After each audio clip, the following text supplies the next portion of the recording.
Coucou tout le monde, c'est Florence. Je vous retrouve aujourd'hui pour la présentation d'un jeu de tarot. Il s'agit du Circe Tarot. C'est un jeu publié par Lo Scarabeo et qui est sorti en juin 2023. Mais personnellement, j'ai pas vu tellement passer de review de ce jeu. Et globalement, c'est vrai qu'on voit pas énormément de présentations de jeux de chez Lo Scarabeo sur les chaînes françaises. Tout simplement, je pense aussi parce que Lo Scarabeo n'est peut-être pas autant dans un fonctionnement avec un service presse que les éditeurs français comme Trajectoire, Trait Daniel, Exergue, Arcana Sacra, etc. Donc c'est vrai qu'on voit beaucoup de reviews de ces éditeurs-là passer sur les chaînes, mais quand même beaucoup moins de chez Lo Scarabeo. Et pourtant, il y a de très jolis jeux qui sortent chez Lo Scarabeo. Donc celui-ci, je l'ai découvert un petit peu par hasard sur la chaîne d'une Australienne. Et j'ai tout de suite accroché avec les visuels du jeu. Je trouve que c'est un jeu où les personnages ont vraiment beaucoup de caractère. Et donc voilà, ça m'a assez vite intriguée. Voilà. Donc le tarot Circé, donc sur le thème de la Grèce antique, hein, puisque Circé est une sorcière de légende dans la Grèce antique. Elle va notamment croiser le chemin d'Ulysse. Donc elle était connue pour avoir des fauves et des lions dans son jardin, hein, sur son île. Et donc elle a transformé l'équipage d'Ulysse en cochon. Celui-ci, ayant été averti de ce qui s'était passé par l'un de ces hommes qui s'était caché, va donc tendre un piège en quelque sorte à la magicienne avec l'aide des dieux. Il ne sera pas transformé, et puis voilà. Et donc il va pouvoir négocier de récupérer son équipage comme il le souhaitait, etc. Donc voilà, on est dans cet univers de la Grèce antique. Et déjà, rien qu'avec la boîte, vous pouvez voir qu'on a des graphismes assez audacieux, je trouve, au niveau des costumes des personnages. Et c'est vraiment ça qui m'a séduit dans ce jeu. Voilà. Donc c'est un jeu de Fabio Vicentini et de Pierluigi Serra. Voilà, que je connais pas comme créateur. Le jeu arrive dans une tuckbox, comme vous pouvez le voir. C'est une tuckbox avec un carton un petit peu glacé, donc généralement ça permet d'avoir un petit peu une meilleure tenue que quand c'est le carton tout simple. Voilà, donc bon, rien extraordinaire sur la boîte. Contrairement à mes débuts, maintenant je m'en fiche un petit peu que ce soit une tuckbox parce que quand je pars en vacances, ça prend pas trop de place dans mon sac et puis ça prend pas trop de place non plus dans ma bibliothèque. Donc ça c'est pour le côté un petit peu positif des talkbox. Côté négatif évidemment, c'est quand même pas très résistant. Donc si c'est une boîte que vous manipulez souvent, elle risque de se détériorer, ça c'est sûr. Et puis c'est toujours un petit peu galère d'ouvrir la première fois la talkbox, hein. Voilà, même s'il y a une petite encoche, ça vient rarement comme ça. Donc voilà, moi je l'ai eu en l'ouvrant par le côté. Voilà, donc c'est clairement pas cette plus solide comme boîte. Je préfère les boîtes en deux parties en dur quand elles font la taille du jeu, mais bon. Donc on avait cette tuckbox. Dedans, il y a donc la carte de présentation ici, le jeu. Une carte Lo Scarabeo, voilà, qui présente l'un de leurs autres jeux. Et puis un petit livret d'accompagnement qui cette fois-ci est tout en anglais. Donc c'est vrai que moi j'étais habituée à ce que ce soit des livrets multilingues chez Lo Scarabeo, et là c'est pas le cas. Donc il est probable, peut-être, je sais pas, j'ai pas l'information, mais je pense qu'il est probable de voir ressortir ce Circe Tarot chez Intuitive Lo Scarabeo, hein, puisque la filière française, on va dire, de Lo Scarabeo, c'est Intuitive. Et donc, si c'est le cas, j'imagine qu'il y aura le livret tout en français. Mais voilà, après, j'ai pas plus d'informations, je sais pas si ce sera le cas, mais sur les jeux qu'ils ont sortis récemment chez Lo Scarabeo, souvent ils ont fait ça. Donc voilà, bon, moi je m'en fiche un petit peu que ce soit en anglais. Donc je l'ai pris. Voilà. Regardons ce jeu de plus près. Donc voilà, carte de présentation, tranche neutre. Et le dos est comme ceci, donc dans des tons assez énergiques, je trouve, avec ce bordeaux, ce jaune et ce noir. Et je vois je trouve que tout de suite, ça donne un côté assez masculin, hein, dans l'énergie de ce jeu. Voilà, on voit que c'est un jeu qui a été fait par un homme. Euh, D'ailleurs, j'ai un petit peu réfléchi aux associations de jeux qui pouvaient fonctionner avec ce Circe Tarot. Il n'y en a pas énormément finalement dans ma collection.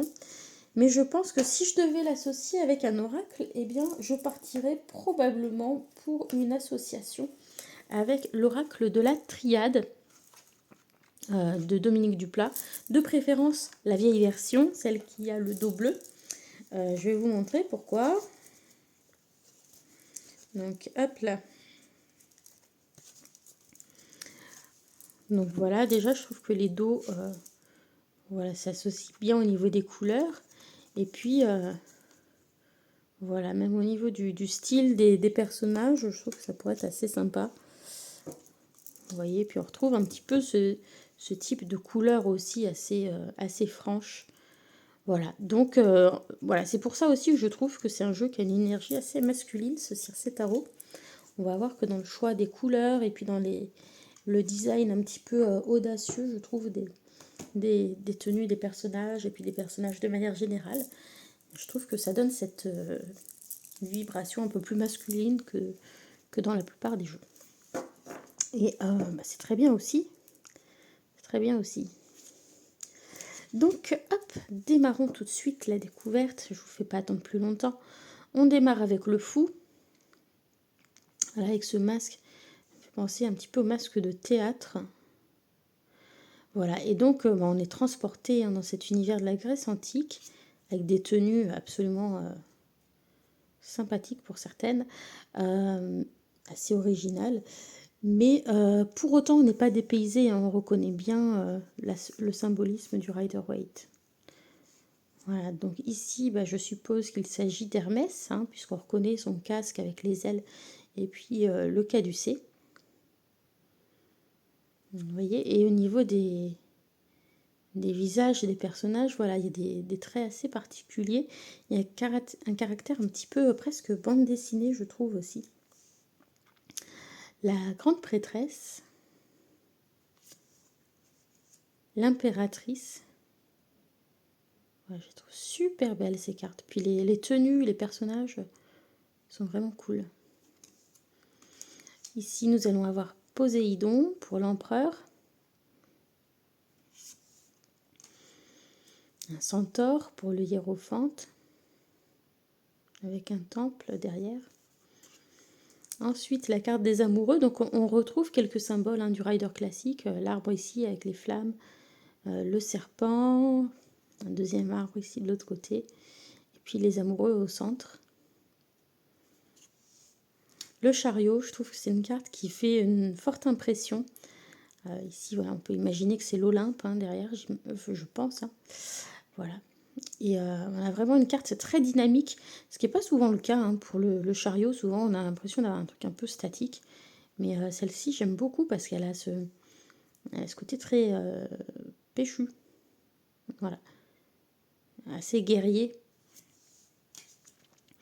La force, donc voilà, avec le personnage de Circé. Donc je préviens, il y a la nudité, hein, dans beaucoup des tenues de femmes, les poitrines sont visibles, elles sont à l'air. Voilà, je pense que ça devait faire partie des modes vestimentaires pendant la période de la Grèce antique. Après, il faut savoir que selon les périodes, hein, les parties qui étaient sexualisées n'étaient pas les mêmes. Hein. Donc voilà, par exemple, je sais qu'en Égypte antique, la poitrine n'était pas du tout sexualisée. Il me semble que c'est pas non plus le cas en Grèce antique. Même en France, hein, jusqu'au Moyen-Âge, voilà, la partie qui est sexualisée, c'est le ventre de la femme, c'est pas la poitrine, et ça vient que plus tard. Donc voilà, je pense que ça a dû être dessiné aussi à partir de recherches, hein, sur des peintures ou sur des recherches peut-être archéologiques. Voilà, l'ermite. La roue de fortune avec les moires, voilà, qui tissent le fil de la vie des mortels et qui l'arrête aussi avec une paire de ciseaux. Et d'ailleurs, je vous parlais de l'utiliser avec l'oracle de la Triade. Je pense que ça peut faire un combo sympa. Et justement, il y a une référence au moire dans la Triade, dans la carte du temps. Ou de l'année. Enfin, je sais plus. Non, c'est pas la carte du temps. Je vais vous la retrouver. Tac, tac, tac. Voilà. La nécessité, pardon. Vous voyez, on retrouve ce même symbole. Et le nom des 3 moires. Donc, il y a Clotho, Lachésis et Atropos. Vous voyez, donc, du coup, je pense que ça peut être assez sympa à marier. On a Zeus pour la carte de la justice. Donc, on a une idée plutôt de justice divine ici. La carte du pendu. La carte de la mort avec un côté assez spectaculaire, assez dynamique, encore une fois, très dramatique. Mais j'aime beaucoup cette représentation. Magnifique carte pour la tempérance. Le diable ici avec le minotaure et le labyrinthe. On a ici donc la tour. Ici, vous voyez en petit, on a un personnage avec des ailes, donc ça doit être Icare. Carte de l'étoile, très jolie. La lune. Voilà, je trouve ça intéressant parce que ça coiffe, ça fait un petit peu une illusion d'optique. Voilà, on peut penser que c'est la lune aussi.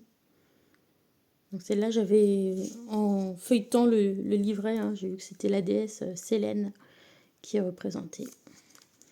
Ensuite, le soleil.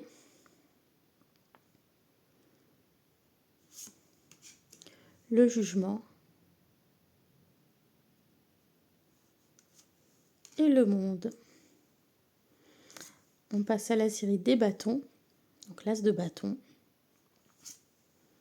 Le 2. Le 3. Alors celle-ci, c'est la seule carte que j'aime pas trop dans le jeu parce que je trouve qu'elle fait un petit peu en décalage. On a presque l'impression que ça a été fait par une autre personne. Je trouve que c'est pas vraiment le même style que les autres dessins. Ou alors ça vient de la perspective peut-être qui est un petit peu bizarre. Voilà.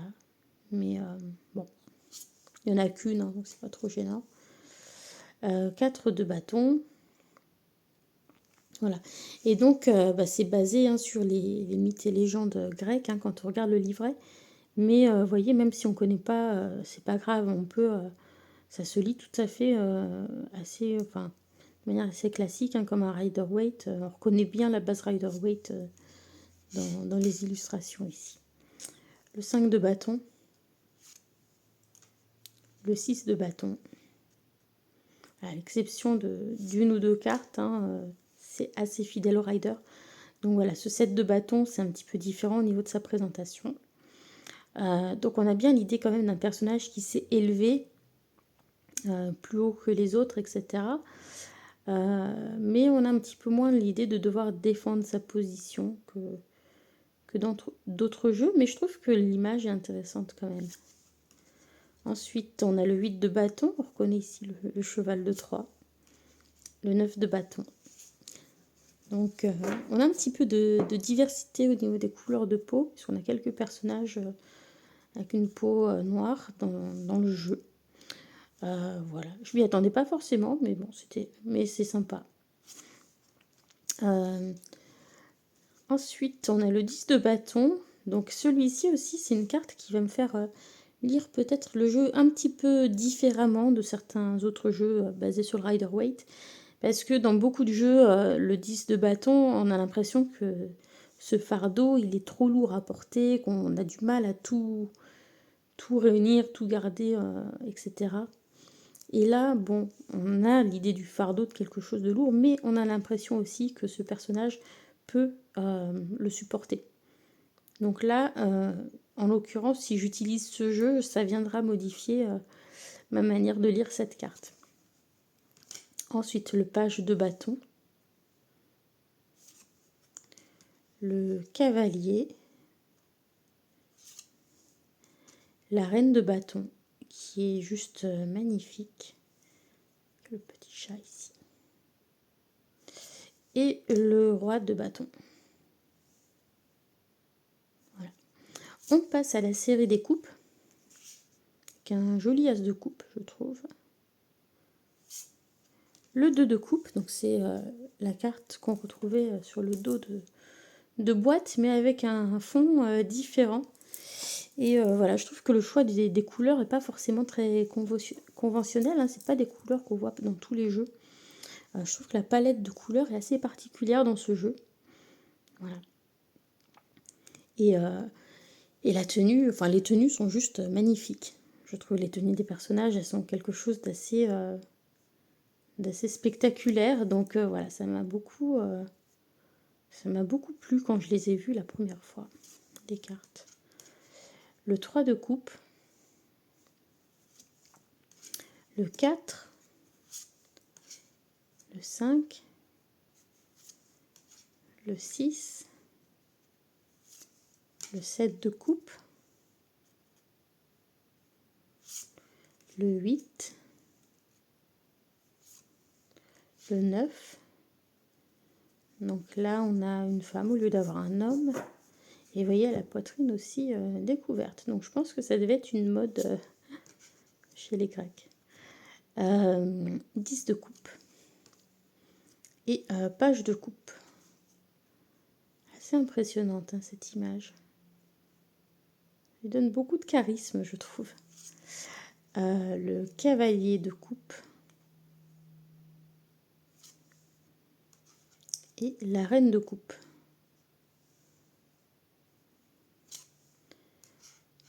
Le roi de coupe, alors qu'il n'a pas l'air forcément très, très avenant. Pourtant, il représente l'empathie. Mais voilà, à voir après peut-être dans la description du livre. Mais en tout cas, ça fait très... oui, ça fait très Grèce antique, je trouve, au niveau des personnages. As d'épée. Le 2 d'épée. Et je trouve qu'il y a une certaine puissance hein, qui se dégage des personnages. Qui est très sympa. Le 3 d'épée. Le 4. Le 5. Donc un petit côté un petit peu bande dessinée hein, dans certaines illustrations, comme celle-là par exemple. Le 6. Le 7. Le 8. J'aime beaucoup ce fond couleur un peu terracotta. Le 9. Le 10. Ouch, ça fait mal là. Le page.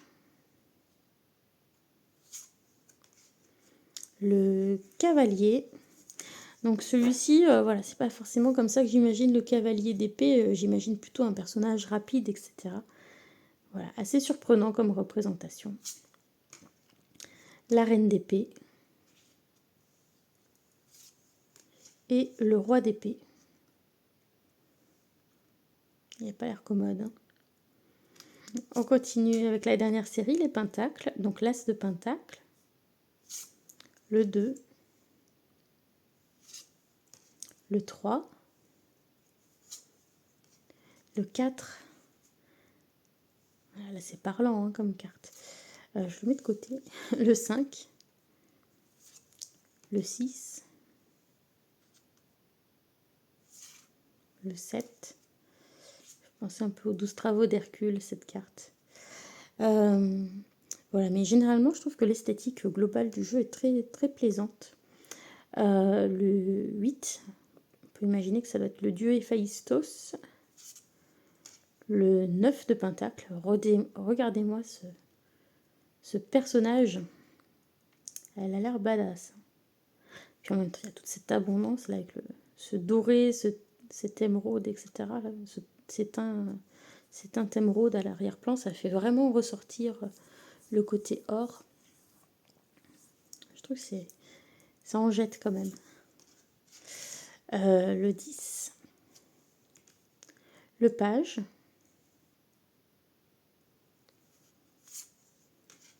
le cavalier, la reine de Pentacle et le roi de Pentacle. Donc je voulais garder parce que je trouve qu'en énergie, il fait quand même un petit peu penser aux 4 aussi. C'est vrai que le roi de Pentacle souvent représente plutôt quelqu'un de généreux. Bon, là on a l'impression quand même qu'il a du mal à, à lâcher son or. Hein. Voilà. Mais bon, après ça dépend peut-être de l'association qui a été faite avec le personnage. J'ai pas encore trop exploré le petit livret d'accompagnement. Sinon, que vous dire, au niveau du carton, les cartes sont très souples, elles reviennent bien en place. Et je pense que vous le voyez, mais on a un côté un petit peu plastique. Je ne sais pas vraiment dire ce que c'est comme matériau. Je ne sais pas si c'est vraiment du carton ou si c'est quelque chose plus comme du plastique. Mais au niveau de la qualité de carte, ça me fait beaucoup penser à la même qualité que le tarot de Carlotide de chez Fournier. Voilà, si vous connaissez ce jeu, j'ai l'impression que c'est sensiblement le même type de carton. Donc pas le même format par contre, hein, on est sur un format plus standard chez Los Scarabeo. Vous voyez, c'est plus grand que le tarot Carlotide. Par contre, c'est le même type de toucher, je trouve. Et puis il y a aussi ce côté, vous voyez, brillant à la lumière, ça brille de la même façon. Donc je pense que c'est pareil au niveau matériaux. Celui-ci a l'air un petit peu plus fin chez Fournier, ça a l'air un petit peu plus épais quand même. Mais je pense qu'on est un peu sur le même type de finition et de carton. Donc voilà, si vous connaissez le tarot de Carlotide, bah, ça vous donne un petit peu l'idée de ce à quoi vous attendre avec ce jeu. Parce que c'est pas le même carton qui était utilisé avant chez Los Scarabeo. Voilà, par exemple sur le Happy Tarot de chez Los Scarabeo, c'est pas du tout le même carton que ça. Donc c'est un carton qui tient très bien, je trouve, dans le temps, malgré son côté fin. Mais bah, c'est pas encore le même carton. Donc voilà, je sais pas si vous avez d'autres jeux récents de chez Los Scarabeo. Je suis intéressée de savoir s'ils sont aussi sortis dans ce type de matière-là, ou s'ils ressemblent plus à du carton de cartes normal. Voilà, donc n'hésitez pas à partager ça. Sinon, eh bien, le jeu se brasse très bien, il n'y a pas de souci. Pour brasser façon poker. Bon, c'est pas quelque chose que je pratique, mais les cartes sont très souples. Donc, je pense que ça ne pose pas de problème. Mais c'est pas du tout mon truc, comme vous pouvez le voir. Donc, on va arrêter le massacre ici. Voilà, mais a priori, il n'y aura pas de problème si vous brassez façon poker. Et donc, voilà, dans mes petites explorations pour essayer de l'associer à d'autres jeux, donc j'ai pas trouvé beaucoup de choses forcément qui vont avec dans ma cartothèque, mais je le vois assez bien avec le tarot, l'oracle de la triade. Voilà, donc je vous propose de mélanger un petit peu pour vous montrer quelques petits exemples côte à côte et voir un petit peu comment ça match au niveau des couleurs, de l'ambiance, etc. Mais voilà, je pense que ça peut être un combo assez sympa ensemble. Et en même temps, ça ne m'étonne pas trop parce que ce Circe Tarot, il a été créé par 2 hommes, Fabio Vicentin et Pierluigi Serra. Et l'oracle de la triade a été créé par un homme aussi. Donc on retrouve ce côté un petit peu masculin, je trouve, au niveau des colorations des cartes et de la palette. Et puis du dessin aussi. Voilà.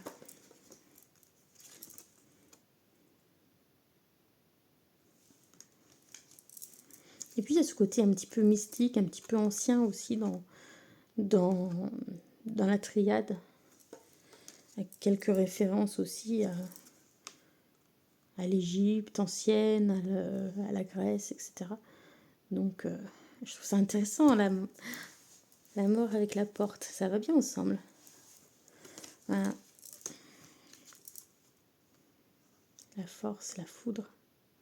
Vous voyez, même au niveau des couleurs, ça match super bien, je trouve. Il se passe quelque chose.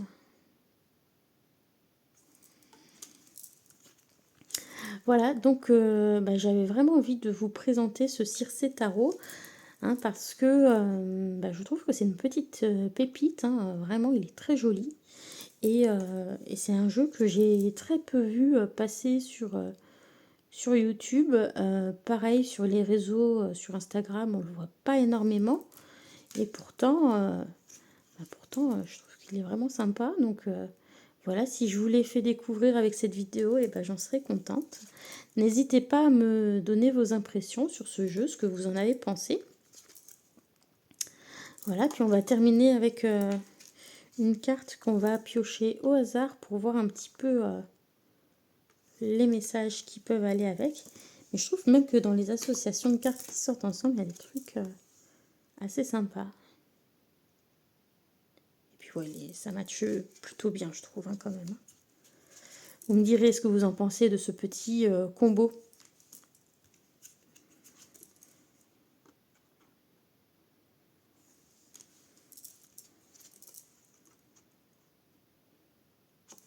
Allez, donc on va ranger la triade, hein. C'est pas la triade le sujet de cette vidéo, mais bien le Circé Tarot.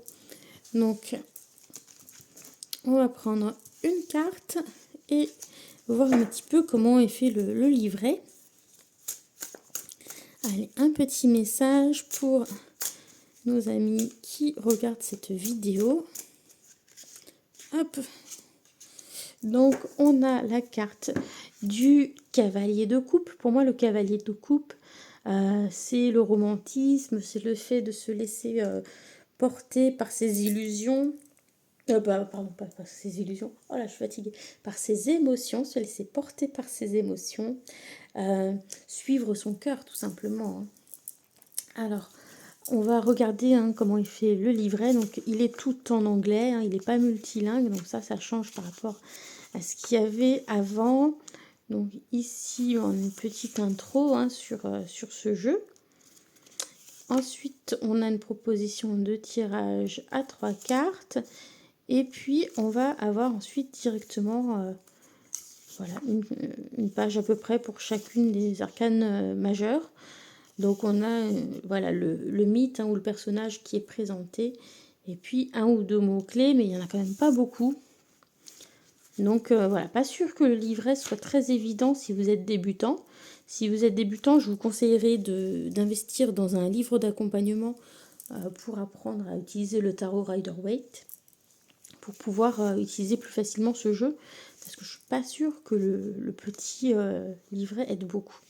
Donc ici, on a le cavalier de coupe. Donc vous voyez, quand on est dans les mineurs, on a quand même moins de texte que dans les majeurs. Je vais vous montrer notamment avec les...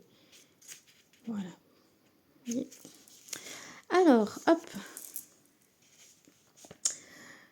Donc, la divine nymphe de la mer... voilà, galope ou court à travers les profondeurs de la mer. Elle chevauche un hippocampe envoyé par Zeus. Voilà, voyageant à travers parmi les créatures cachées, elle se révèle aux humains le long des côtes de la Grande Mer, décorée, comment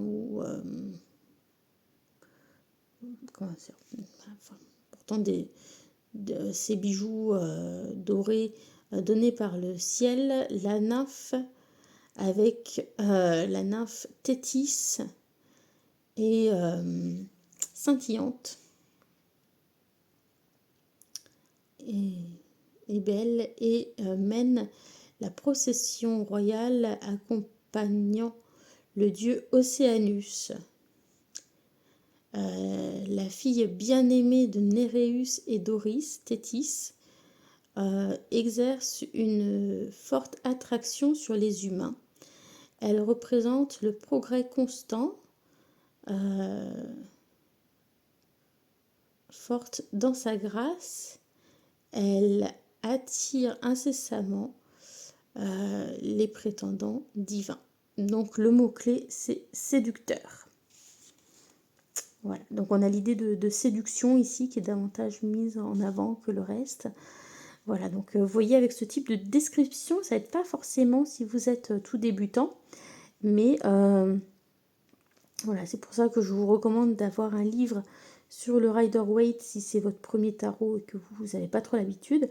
Mais par contre, si vous connaissez le système Rider-Waite, je trouve que la plupart des images dans leur construction restent très fidèles à la base Rider-Waite.